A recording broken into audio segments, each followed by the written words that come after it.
Isaías 48:9. Por causa de mi nombre retraso mi ira. Qué interesante. Dios muestra su gloria en su juicio, su ira. Él muestra su gloria en su misericordia, su gracia. Y Él también muestra su gloria simplemente en su paciencia, en retrasar la ira. Y Él dice, para mi alabanza la refreno para ti, para no cortarte. Puedes glorificarme por mi justicia, puedes glorificarme por mi gracia y puedes glorificarme por mi paciencia. Versículo 11. Aquí está la clave. Por mi propia causa, yo actuaré. Esa es la clave. Debería subrayar eso y nunca olvidarlo. Sea lo que sea que haga Dios, lo hace para su propia gloria. Por mi propia causa, yo actuaré. No puedo dejar que mi nombre sea profanado y mi gloria no daré a nadie más. Haré lo que mi gloria dicte que debo hacer. Y mi gloria es una gloria que se manifiesta en ira, es una gloria que se manifiesta en perdón, es una gloria que se manifiesta en refreno y paciencia. Sea lo que sea, lo haré si es coherente con mi gloria. Podremos resumirlo al decir que Dios tiene un compromiso inalterable con actuar para su propia gloria. Ahora observe Jeremías 14. Y esto no es nada nuevo, sino otra ilustración entre muchas de este gran principio. Jeremías 14, versículo 7. Aunque nuestras iniquidades testifican contra nosotros, oh Jehová, actúa por causa de tu nombre. Como puede ver, los profetas realmente entendieron esto, que Dios estaba obligado a hacer lo que revelaba su gloria.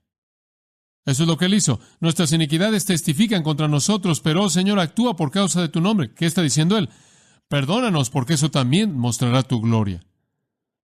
Más adelante en el capítulo, observa el versículo 20. Conocemos nuestra impiedad, oh Señor, la iniquidad de nuestros padres, porque hemos pecado contra ti. No nos menosprecies, ¿por qué? Por causa de tu nombre.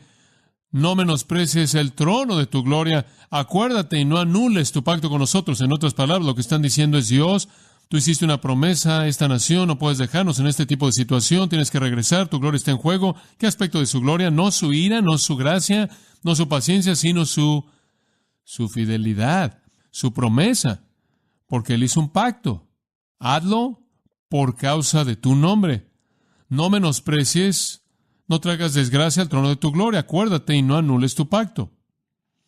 Entonces, como puede ver, los profetas del Antiguo Testamento y el salmista, todos entendieron, y también el pueblo, que cualquier cosa que Dios hiciera lo hizo para su propia gloria. Esa es la verdad simple. Y si el cielo va a ser poblado por gente que es del Señor Jesucristo y el infierno va a ser poblado para siempre con aquellos que no lo son, eso es para la gloria de Dios.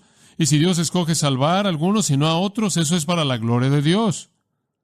Porque Dios hace aquello que es coherente con su gloria.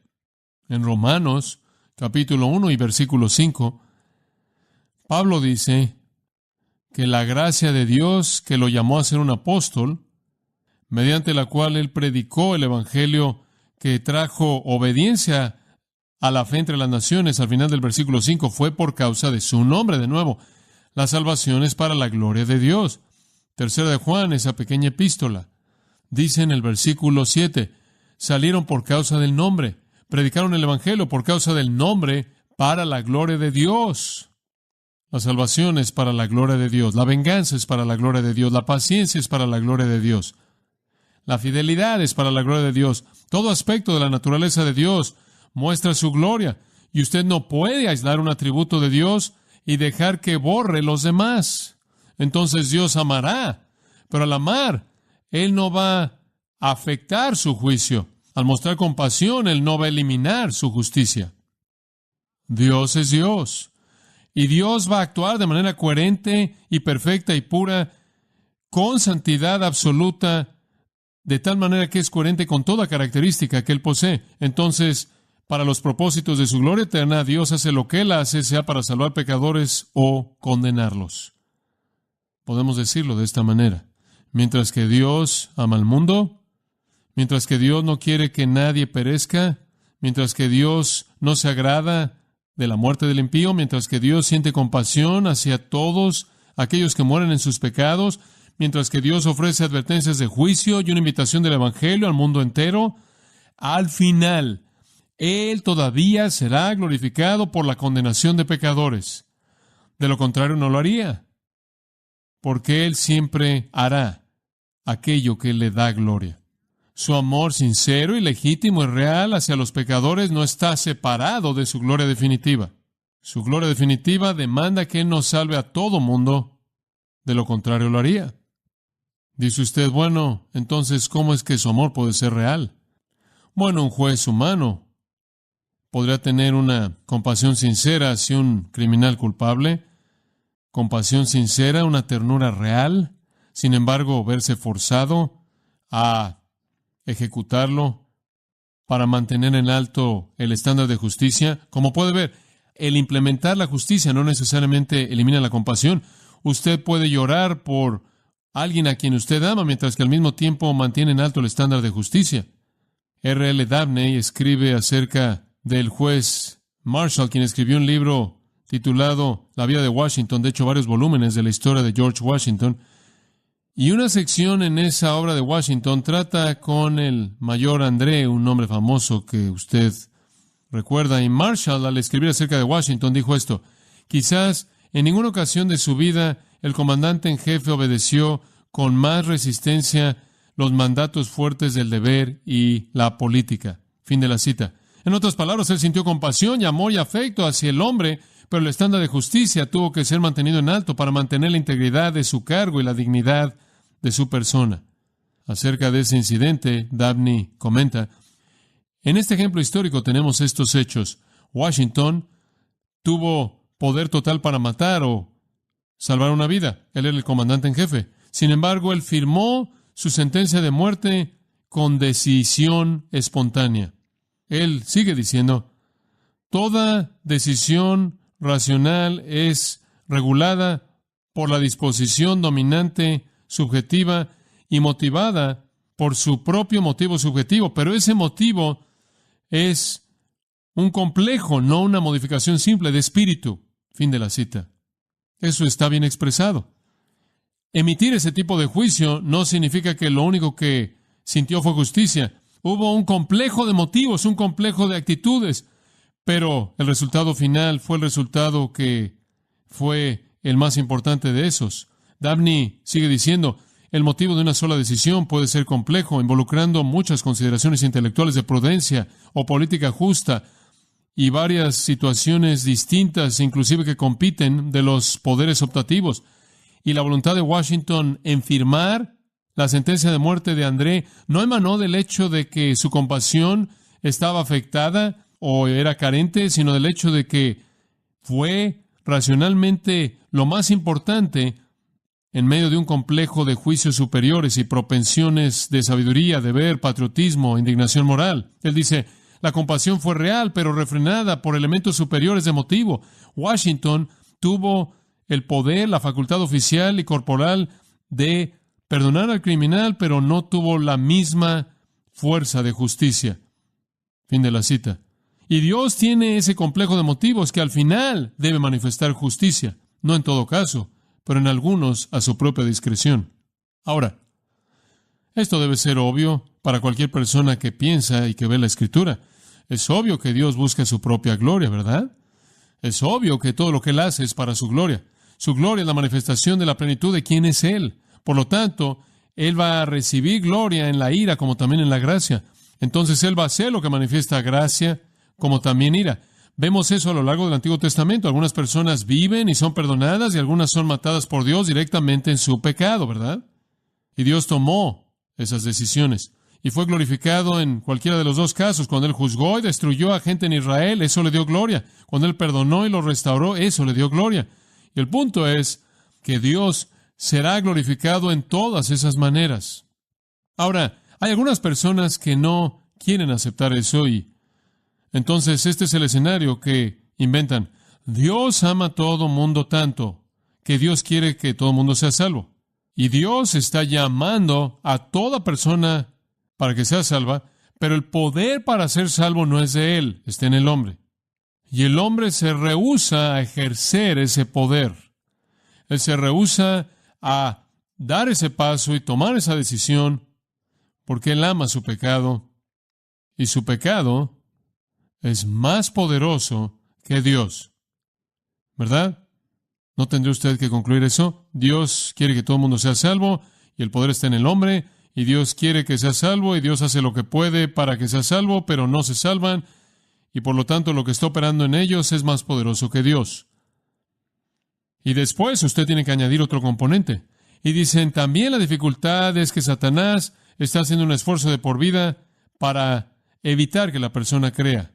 Entonces la combinación de su carne caída y el pecado y los esfuerzos de Satanás simplemente son más inteligentes y más poderosos que Dios.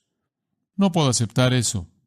Porque aquellos que creen eso están diciendo que Dios quiere que todo el mundo sea salvo y Él está ejerciendo todo su poder, toda su omnipotencia que Él puede producir sobre la voluntad del pecador, esperando que Él se arrepienta y crea para salvación. Dios no es indiferente, Él es amoroso, Él es compasivo, Él está haciendo el máximo esfuerzo que puede para que la gente sea salva y ellos simplemente no quieren.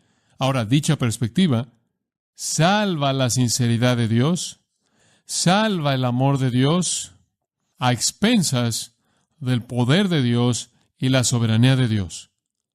¿Verdad? Él realmente no está a cargo y Él no puede ejecutarlo, aunque Él es compasivo de manera sincera y los ama. Eso disminuye la gloria de Dios. Por otro lado, vayamos al otro lado. Algunos dirán, no, Dios tiene el poder. Por cierto, ese fue un enfoque arminiano. Algunos dirían, Dios tiene el poder y Dios tiene la soberanía. Él simplemente odia a los pecadores y entonces no se preocupa por ellos. No siente nada hacia ellos. Esa es una perspectiva hipercalvinista. Él no es amoroso, Él no es compasivo, Él simplemente ama a los suyos. Y lo que usted ha hecho ahí es que usted ha salvado la soberanía de Dios y el poder de Dios a expensas ¿de qué?